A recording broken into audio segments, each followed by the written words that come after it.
Hello everyone, this is me Sadia है और मैं आपके लिए लेकर आई हूँ एक और रीडिंग जो कि होगी उन लोगों के लिए जो जानना चाह रहे हैं कि आपके पर्सन के मन में क्या है आपके लिए जो वो कहना चाहते हैं बट कह नहीं पा रहे। तो लेट्स फाइंड आउट। रीडिंग शुरू करने से पहले रिमाइंड करवा दूँ कि ये एक जनरल रीडिंग है। अगर आपको पर्सनलाइज रीडिंग लेनी है तो रीच आउट कर सकते हो। Let's try to figure out कि क्या है उनके मन में जो आपसे कहना चाहते हैं बट कह नहीं पा रहे। और लेट्स सी उनके मैसेजेस क्या हैं आपके लिए करंट सिचुएशन में, क्या है उनके मन में जो आपसे कहना चाहते हैं बट कह नहीं पा रहे। Let's find out. अच्छा, जस्ट बी माइंडफुल कि एक जनरल रीडिंग है। अगर आपको पर्सनलाइज रीडिंग लेनी है तो रीच आउट कर सकते हो। ईमेल आईडी डिस्क्रिप्शन बॉक्स में गिवन है।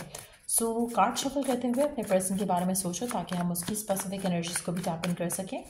सो क्या है आपके पर्सन के मन में जो वो कहना चाहते हैं बट कह नहीं पाते। क्या कहना चाहता है आपका पर्सन जो वो कह नहीं पाते हैं। What is it all about? क्या है उनके मन में, क्या कहना चाहता है आपका पर्सन आपसे। चाहे इन टच हो आउट ऑफ टच हो, दोनों सिचुएशन में ये रीडिंग देख सकते हो। क्या कहना चाहता है आपका पर्सन आपसे जो कह नहीं पाता। What is it? क्या कहना चाहता है आपका पर्सन आपसे, क्या कहना चाहता है आपका पर्सन। अच्छा, ऐसा लग रहा है आपके पर्सन के मन में बहुत सारी चीज़ें हैं बट अगर एक बात करेगा तो बाकी बातें भी खुल जाएंगी, जो कि शायद जिस वजह से वो शायद कुछ भी नहीं कहना चाह रहा आपसे राइट नाउ। सारी चीज़ें उसको लगता है कि अगर मैंने ये बात की तो पता नहीं ये हो जाएगा। और मुझे लगता है आपका पर्सन बहुत ज़्यादा हर चीज़ को ओवर थिंक करता है, इसीलिए काफ़ी सारी चीज़ें ऐसी होती हैं जिसको वो हो सकता है कि टाइप करते करते भी अपने आप को रोक लेते हो, क्योंकि उनके माइंड में एक चीज़ जब वो बोलने लगते हैं तो उनके माइंड में हज़ार चीज़ें उस चीज़ से रिलेटेड आ जाती हैं। फॉर इंस्टेंस कि अगर उन्होंने आपसे कह दिया कि वो आपसे प्यार करते हैं तो ओ माय गॉड, आप फिर ये ना सोचो कि कहीं कमिटमेंट देने लगा है पर्सन। आप फिर ये ना सोचो कि कहीं कुछ आगे तो नहीं चलने लगा कनेक्शन में, तो आपकी एक्सपेक्टेशन हाई तो नहीं हो जाएगी उनसे। तो मुझे लग रहा है कि ओवर थिंक करके ओवर एनालाइज करके वो एक्शन ही नहीं लेते हैं। तो कुछ ऐसी चीज़ें हैं जो वो कहना चाहते हैं, बोलना चाहते हैं, एक्सप्रेस करना चाहते हैं बट उनसे कहा नहीं जाता, क्योंकि वो उस चीज़ को इतना ज़्यादा ओवर थिंक कर जाते हैं जो कि चीज़ें मुश्किल हो जाती हैं। चीज़ें और फर्दर जो है उनके लिए it doesn't stay easy for them to open up. तो कहीं ना कहीं वो अपने आप को फिर रोक लेते हैं, अपनी फीलिंग्स जो है वो हाइड कर लेते हैं। I know you are hiding your true feelings. आपका पर्सन कहना चाहता है कि उसको ऐसा फील होता है कि जैसे वो अपनी फीलिंग्स हाइड कर लेता है ना, शायद आप भी अपनी फीलिंग्स हाइड कर लेते हो। आपके दिल में भी कुछ ऐसी चीज़ें हैं जो आप कहना चाहते हो बट नहीं कहते, ऐसा उसको लगता है। I wish things could be different. अच्छा, आपके पर्सन को ऐसा लगता है कि जैसे वो चीज़ें आपसे छुपा रहे हैं, वो बातें छुपा रहे हैं, आप भी कुछ छुपा रहे हो उनसे। उनको ऐसा लगता है कि आपके दिल में भी काफ़ी सारा कुछ है जो आप अपने तक रखते हो, उनसे सच नहीं बोलते हो। आप में से कुछ लोगों के लिए आपके पर्सन को आप पे ट्रस्ट नहीं है, और ये रीज़न ये नहीं है कि आप ट्रस्ट वर्दी नहीं हो, कहीं ना कहीं क्योंकि वो चीज़ें छुपा रहे हैं। जैसा होता है ना कि आप जैसे होते हो आपको लगता है अगला पर्सन भी ऐसा ही होगा, तो आपकी पर्सन के साथ कुछ ऐसा ही है। जो वो चीज़ें छुपा रहे हैं, जो वो चीज़ें बोल नहीं पा रहे हैं, उनको लगता है कि आप भी कुछ चीज़ें हैं जो आप उनसे नहीं शेयर कर रहे हो और छुपा रहे हो। यू मोटिवेट मी, आपका पर्सन आपसे कहना चाहता है कि आपका होना इसकी लाइफ में इसको मोटिवेट करता है। ये वो चीज़ें हैं जो शायद आपको नहीं पता ना, उन्होंने शायद आपसे कभी कही हैं। यू हैव चेंज मी, आपका पर्सन आपसे कहना चाहता है कि आपने उसको डेफिनेटली बदला है। I still care because I love you, आपका पर्सन आपसे कहना चाहता है कि इस कनेक्शन को लेकर चाहे वो इतना एक्सप्रेसिव नहीं है, लेकिन एक चीज़ है कि वो इस कनेक्शन की फ़िक्र करते हैं, आपकी फ़िक्र करते हैं बिकॉज दे लव यू। सो एक इनडायरेक्ट मैसेज है कि दे love you and the reason is कि क्योंकि वो केयर करते हैं आपकी और इस कनेक्शन की स्टिल रिगार्डलेस ऑफ जो भी हो रहा है, चाहे वो अपनी फीलिंग्स एक्सप्रेस करते हैं या नहीं करते, लेकिन दे स्टिल लव यू। आप चाहे उनसे फीलिंग अपनी शेयर करो या नहीं करो, अगर आप दोनों के दरम्यान में कुछ डिफरेंसेस हैं, इश्यूज़ हैं, आपके पर्सन आपसे रिवील कर रहे हैं कि वो स्टिल आपको चाहते हैं, वो इस कनेक्शन को चाहते हैं। आपने उनको बहुत बदला है, आपकी प्रेजेंस से उनकी लाइफ में काफ़ी चेंज लाया है। I don't think I ever loved anyone like this. आपका पर्सन कहना चाहता है कि उसको नहीं लगता कि उसने कभी भी किसी को इतना चाहा है जितना उसने आपको चाहा है। I am becoming a better person, आपका पर्सन आपसे कहना चाहता है कि आपकी वजह से वो एक बेटर इंसान बन रहा है। Interesting, you were the best thing in my life. आप में से कुछ लोग नो कॉन्टैक्ट में हो सकते हो और आपके पर्सन आपको मिस कर रहे हैं। उनको लगता है कि आप उनकी ज़िंदगी की बेस्ट चीज़ थे और हो, और no matter whatever happening right now आप दोनों के दरम्यान में वो स्टिल आपको प्यार करते हैं, आपको चाहते हैं। We are getting closer. I think आपके पर्सन को लग रहा है कि नो मैटर जो भी सर्कमस्टांसेस हैं, वो और आप कहीं ना कहीं क्लोज हो रहे हो एक दूसरे के साथ, ऐसा उनको लगता है। I know it's time to make a decision now. आपके पर्सन जानते हैं कि उनको शायद अब कोई डिसीजन लेना चाहिए आपके लिए, इस कनेक्शन के लिए।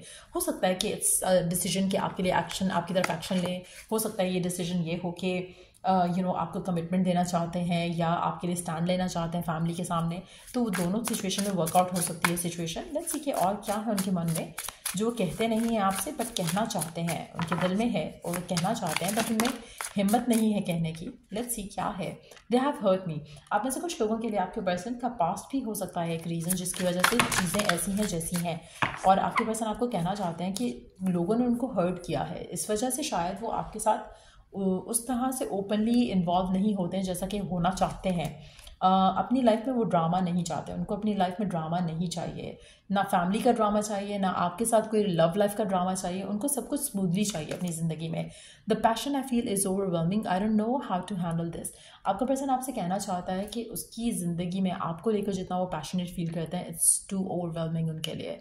उनको नहीं लगता कि उन्होंने कभी भी किसी के लिए इतना पैशनेटली फील किया है अपनी लाइफ में। Life without you is hopeless, dark and depressing, I miss your light. आप में से मेजॉरिटी लोगों के लिए अगर आप इन टच नहीं हो, आपके पर्सन शायद इसलिए अब तक आपकी तरफ कोई एक्शन नहीं ले रहे क्योंकि दे डोंट वांट एनी ड्रामा। हो सकता है उनकी फैमिली की तरफ से ड्रामा इन्वॉल्व हो सकता है आपकी वजह से आपकी तरफ से आप दोनों की आपस में फ़ाइट होती हो। लेकिन जो भी सिचुएशन है, आपके पर्सन आपके बगैर खुश नहीं है। अगर आप इन टच नहीं हो, दे मिस यू। उनको लगता है कि आपके बगैर उनकी लाइफ जो है वो कुछ भी नहीं है। They feel very depress, they feel very hopeless. आपका पर्सन आपसे कहना चाहता है कि दे क्राई एट नाइट। तो कहीं ना कहीं अगर आप साथ नहीं हो या आप दोनों के दरमियान में कुछ इश्यूज चल रहे हैं, आपके पर्सन इस सिचुएशन से खुश नहीं है।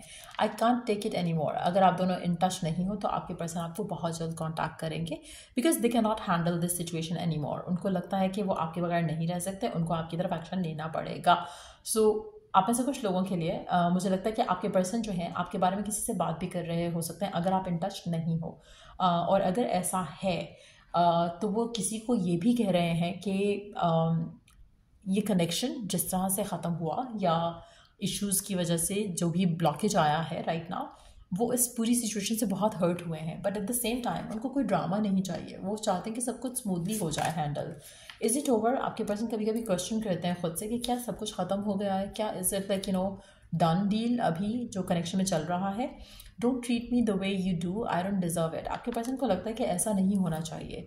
अगर आप दोनों के दरम्यान में कोई भी इश्यूज़ आ रहे हैं, कोई भी मसले हैं जिसकी वजह से आप दोनों एक दूसरे से बात नहीं कर रहे हो, आपके पर्सन को कभी कभी फियर होता है कि क्या कनेक्शन ख़त्म हो गया है because they don't want it to end. वो आपको अब भी चाहते हैं, अब भी प्यार करते हैं, वो चाहते हैं कि चीज़ें जो है वो रिजॉल्व की जाए, चाहे उनके एंड से ही क्यों नहीं मसले हैं, बट वो चीज़ों को रिजॉल्व करना चाहते हैं, इश्यूज़ को रिजॉल्व करना चाहते हैं। लेट्स सी के और क्या है मैसेज आपके पर्सन के आपके लिए, क्या कहना चाहता है आपका पर्सन आपसे। और कनेक्शन स्टिल अफेक्ट्स मी। आपका पर्सन आपसे कहना चाहता है कि कनेक्शन उसको स्टिल अफेक्ट करता है।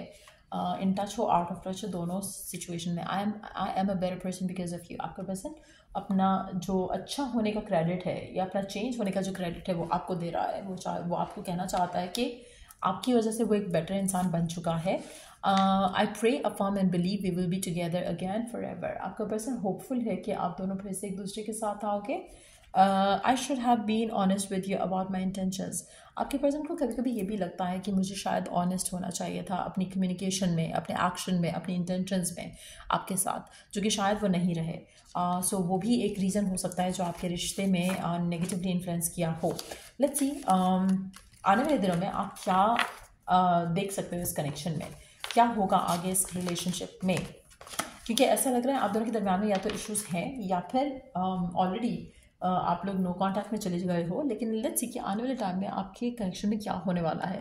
What are you going to feel and experience इस कनेक्शन में आने वाले टाइम में, क्या होगा इस कनेक्शन में आने वाले टाइम में।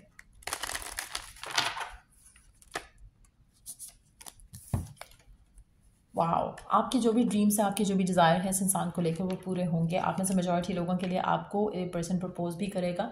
अगर आपके लिए स्टेप नहीं ले पा रहा तो वो स्टेप भी लेगा और आपका रिलेशनशिप डेफिनेटली लेवल अप करेगा।